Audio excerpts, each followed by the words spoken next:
বোয়াল মাছ না ভেজে যদি কাঁচা অবস্থায় রান্না করা হয় তাহলে পুরো মাংসের মতো খেতে লাগে।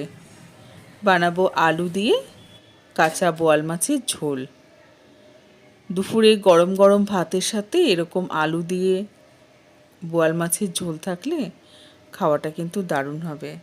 তাহলে চলো বন্ধুরা, তোমাদের বোয়াল মাছের ঝোলের রেসিপিটা বানিয়ে দেখাই। বড় একটা বোয়াল মাছ এরকম পিস করে কাটানো আছে।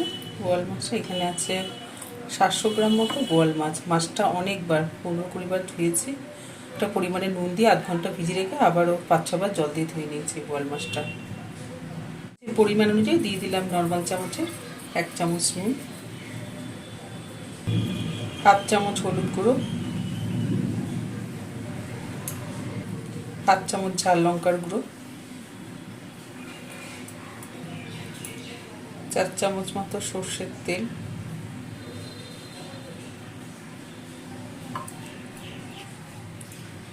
অর্ধেক লেবুর রস, এটা গন্ধরাজ লেবু রস দিয়ে দিলাম। পাতি লেবু থাকলে পাতি লেবু দিতে পারেন, আমার কাছে এই লেবুটা ছিল, লেবুর রস দিয়ে দিলাম। এখন এই সব কিছু দিয়ে ভালো করে মাছটা মেখে নেব। মশলাগুলো ভালো করে মাছের মধ্যে ঢুকে যায়।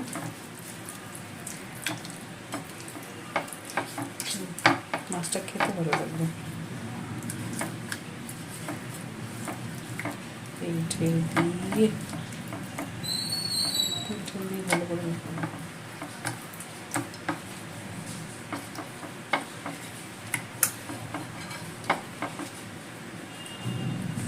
মাছটা ভালো করে মশলা দিয়ে মেখে নিয়েছি। এই অবস্থা 10 মিনিটের জন্য রেখে দেবো। গ্যাসের উপর একটা কড়াই বসিয়ে গ্যাসটা ধুয়ে নিলাম। কড়াই ভালো করে গরম করে নিয়ে কড়াইতে দিয়ে দিলাম 50 গ্রাম মতো সরষের তেল। তেল ভালো করে গরম করে নেব। তেল ভালো করে গরম করে এর মধ্যে ফোড়ন দিয়ে গোটা গরম মশলা, জিরে, তেজপাতা, শুকনো লঙ্কা, ফোড়নটা একটু তেলে ভেজে নেব। ফোড়ন করে এর মধ্যে দিয়ে দিলাম সরু করে কাটা আলু। তিনটে ছোট আলু সরু করে কেটে এর মধ্যে দিয়ে দিচ্ছি। একটু তেলে ভেজে নেব।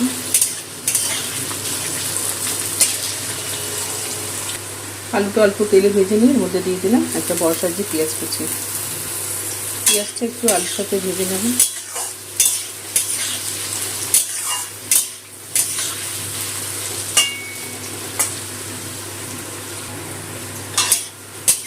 পেঁয়াজটা একটু ভেজে নিয়েছি।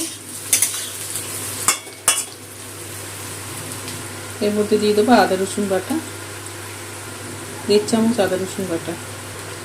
পরিমাণ অনুযায়ী দিয়ে দিলাম 1/2 চামচ নুন, 1/2 চামচ হলুদ গুঁড়ো, 1 চামচ ঝাল লঙ্কার গুঁড়ো, কালারের জন্য 1/2 চামচ কাশ্মীরি লঙ্কার গুঁড়ো, 1/2 চামচ জিরে গুঁড়ো, 1/2 চামচ ধনে গুঁড়ো, টেস্টের জন্য সামান্য একটু চিনি।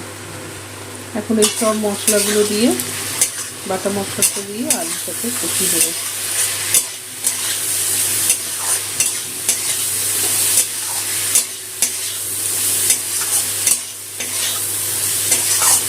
ভালো করে মশলাটা কষিয়ে নেব। মশলা ভালো করে কষিয়ে নিয়েছি।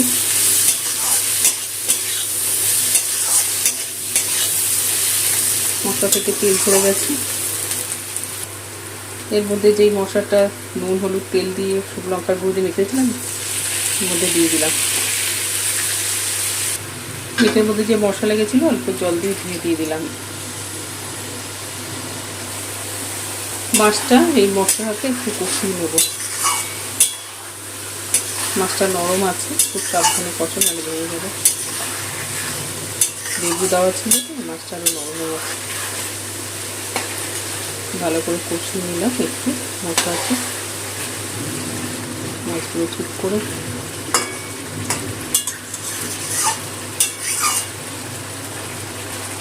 মশলাটা ফুটিয়ে নিয়ে এর মধ্যে গরম জল দিয়ে দিলাম 1 বাটি মতো। মশলাটা একটু ফুটিয়ে নিয়ে 1 বাটি মতো গরম জল দিয়ে দিলাম। মাছটা জলের মধ্যে সিদ্ধ হবে। গরম জলটা দিয়ে মিশিয়ে দেবো। মাছ আর আলুটা ভাজতে ভাজতেই অনেকটা সিদ্ধ হয়ে গেছে। আর মাছটা যেহেতু লেবুর রস দিয়ে মাখা ছিল, সিদ্ধ হতে বেশি সময় লাগবে না। মাছটা অনেকটাই নরম হয়ে গেছে। এখন ওই ঝোলের সাথে সব মশলা ভালো করে মিশিয়ে নিলাম, ঢাকা দিয়ে সিদ্ধ করবো। ঢাকা দিয়ে 5 মিনিটের মতো রেখে দেবো। 5 থেকে 7 মিনিট ঢাকা দিয়ে রেখে দিলে বোয়াল মাছ এমনিতেই নরম। একটু নিয়ে দিলাম মাছটা। এখানেই আলু তো ভাজতে ভাজতে সিদ্ধ হয়ে গেছিলো। মাছটা তো নরম হয়ে গেছে একদম। আর ঝোলটা ফুটে অনেকটা ঘন হয়ে গেছে। এই মাছে খুব একটা বেশি ঝোল রাখবো না, গ্যাসটা কমিয়ে দিয়েছি। এর মধ্যে 1/2 চামচ মতো একটু গরম মশলার গুঁড়ো দিয়ে দিলাম, একটুখানি কুচনো ধনে পাতা উপর থেকে একটু ছড়িয়ে দিলাম, টেস্টটা ভালো হবে। গ্যাসটা একটু বাড়িয়ে দিয়েছি, দিয়ে গরম মশলা আর ধনে পাতাটা দিয়ে একটু ফুটিয়ে নেব।